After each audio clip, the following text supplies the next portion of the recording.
Exercícios resolvidos, questão 12. As forças intermoleculares são forças que mantêm as moléculas unidas umas com as outras.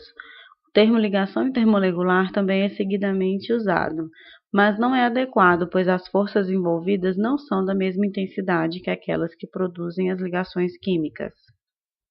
As atrações intermoleculares são atrações entre uma molécula e uma molécula vizinha. As forças de atração que possuem uma molécula individual em conjunto são conhecidas como atrações intermoleculares. Tendo em vista o conceito acima relatado, observe a tabela a seguir. Observa-se a substância butano, metiléter, N-propanol com suas respectivas fórmulas químicas, suas massas moleculares, os pontos de ebulição ou temperaturas de ebulição em graus Celsius, mas o tipo de interação está omitido, sendo apenas identificado como interação 1, 2 e 3. Fazendo uma revisão de interações intermoleculares, sabe-se que são as forças que permitem a atração entre as moléculas.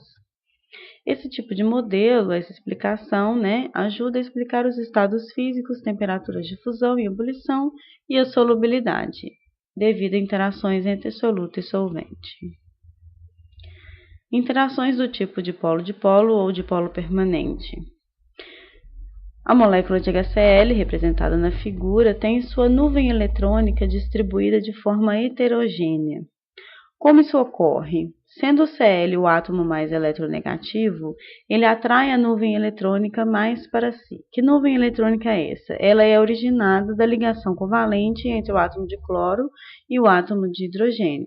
Então, essa nuvem eletrônica atraída mais na direção do cloro indica que há uma maior probabilidade de se encontrar os elétrons compartilhados dessa ligação mais próximos ao átomo de cloro do que ao átomo de hidrogênio. Dessa maneira, o átomo de cloro no HCl configura o polo negativo da molécula. Assim, o átomo de hidrogênio torna-se deficiente de elétrons, uma vez que a nuvem eletrônica está deslocada em direção ao cloro. Dessa forma, o átomo de hidrogênio configura-se como polo positivo de uma molécula polar.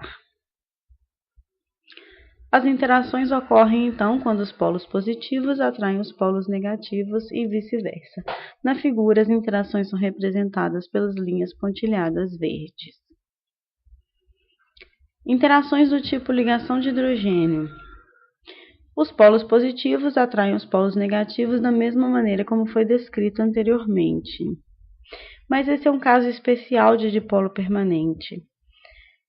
Ou seja, a polarização é tão intensa que torna a força de interação muito maior do que o que seria esperado. Este é o caso, por exemplo, para a molécula de água. O oxigênio, sendo muito mais eletronegativo, distorce muito mais a nuvem eletrônica, e isso configura um dipolo muito mais intenso do que o que foi descrito para HCl, por exemplo.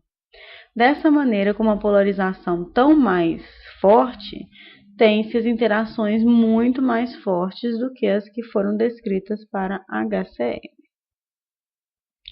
Quando ocorrem interações do tipo ligação de hidrogênio? Quando as moléculas são polares, mas é necessário que na estrutura da molécula polar, exista ligação entre um átomo de hidrogênio com o átomo de flúor, ou com um átomo de oxigênio, ou com um átomo de nitrogênio. Então, nestes casos, o hidrogênio ligado a flúor, hidrogênio ligado a oxigênio ou hidrogênio ligado a nitrogênio tem-se uma polarização muito intensa, o que dá origem a interações intermoleculares muito mais fortes. Interações de tipo dipolo induzido, também chamadas de dipolo momentâneo e dipolo instantâneo. Ela ocorre entre moléculas apolares, como as representadas na figura para as moléculas de iodo, substância I2. Cada iodo é representado como uma esfera roxa. A ligação entre iodo e iodo como um bastão entre essas esferas. O que são moléculas apolares? São moléculas cuja nuvem eletrônica está uniformemente distribuída. No desenho, a nuvem eletrônica uniforme está representada como esta grade, essa estrutura uniformemente distribuída em torno dos átomos de iodo e da sua ligação. Ao se aproximarem duas moléculas apolares de nuvem eletrônica uniformemente distribuídas, elas sofrem a repulsão entre essas nuvens eletrônicas, porque elas têm natureza elétrica e negativa. Isso provoca a indução momentânea durante o momento de aproximação de dipolos, ou seja, os elétrons das nuvens eletrônicas se repelem, se redistribuem nessas nuvens eletrônicas e momentaneamente, durante o momento que elas se aproximam, ocorre a indução de dipolos que não existem originalmente na molécula. Então, ocorre a distorção dessas nuvens eletrônicas por aproximação de uma com a outra, induzindo em uma dipolo positivo e dipolo negativo e o contrário na outra molécula. Quando ocorre, então, essa distorção, essa concentração da nuvem eletrônica, tem-se exatamente o dipolo induzido. Lembrando que ele foi induzido por essa aproximação e repulsão das nuvens eletrônicas. Ele é momentâneo, ele é instantâneo, dura somente o período de aproximação.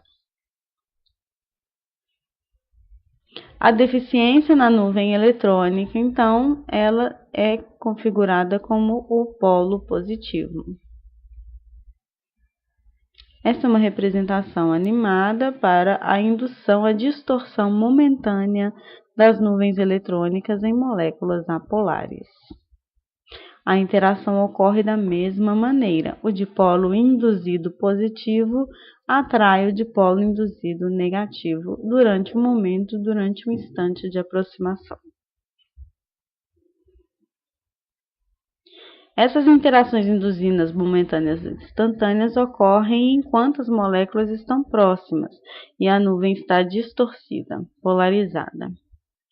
Voltando à questão, com base nos dados da tabela, assinale a opção em que os tipos de interação mais fortes entre as moléculas semelhantes substituem 1, 2 e 3, respectivamente. Então, temos aí a organização entre as substâncias butano, metil-etil-éter e N-propanol. São substâncias formadas, no caso do butano, somente por carbono e hidrogênio, o éter e o propanol por carbono, hidrogênio e oxigênio. Observa-se que elas têm massa molecular próxima, então não é isso que vai explicar a diferença de interações intermoleculares. Observa-se que tanto o butano quanto o metil-etil-éter quanto o N-propanol têm estruturas semelhantes nas suas cadeias. Difere-se então o metil-éter, que tem um oxigênio no meio da cadeia, e o N-propanol tem um oxigênio ao final da sua cadeia. Então, todos eles têm pelo menos um grupo CH3 de forma semelhante, dois grupos CH2, um grupo CH2, podendo ser dois grupos CH2, e o metil-etil-éter tem um terceiro grupo, um segundo grupo CH3. Então, de metil-etil-éter a N-propanol diferencia-se a posição do oxigênio. Isso seria suficiente para justificar tão diferente valor de temperatura de ebulição? Para o butano, é um valor muitíssimo mais baixo em relação ao N-propanol, e o metil-etil-éter também é baixo, mas não tanto.